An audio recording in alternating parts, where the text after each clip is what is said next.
Oh, hello everyone. Thanks for listening today. This video is going to be going over the Moscow terror suspects that attacked Moscow, Russia in March of 2020.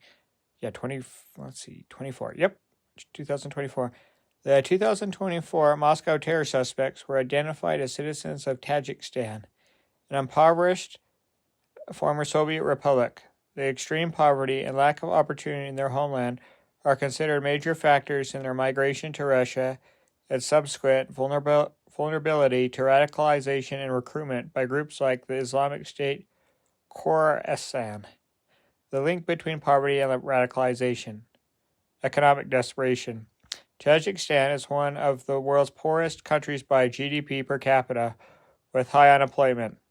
The lack of economic prospects drives hundreds of thousands of Tajiks to Russia each year in search of work, where they often face marginal existences, cramped living conditions, and anti-immigrant sentiment.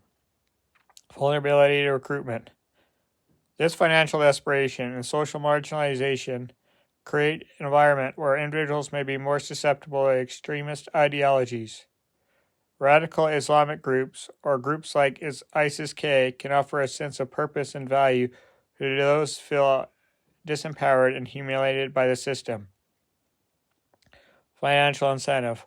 One of the suspects reportedly told interrogators that he was promised a cash reward of 500,000 Russian rubles, which is approximately, in American dollars, 5,300, to carry out the attack, highlighting the role of financial incentives for individuals in severe poverty. Political and religious strife. Tajikistan also has a history of civil war and ongoing religious tensions, with the government's limits on religious freedoms potentially pushing some individuals toward underground radical factions. While poverty is a key underlying factor, analysts note that it alone is not a sufficient conditions for terrorism. It combines with ideological and psychological factors to create a potential pathway to radicalization. The suspects and aftermath. Suspects identified. The four primary suspects were identified as Dalterzone Mirzoyev, Said Akrami, Rach Abalazoda, and Shamsuddin Faraduni and Mahamsaber Fazov.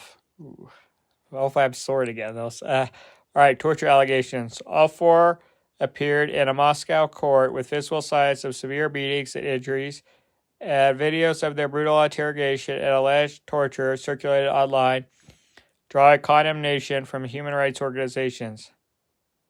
All right, political blame game. Despite ISIS-K claiming sole responsibility for the attack and providing video evidence, Russian President Vladimir Putin and other officials have, without presenting evidence, sought to implicate Ukraine and the West in the attack, using it to reinforce their war narrative.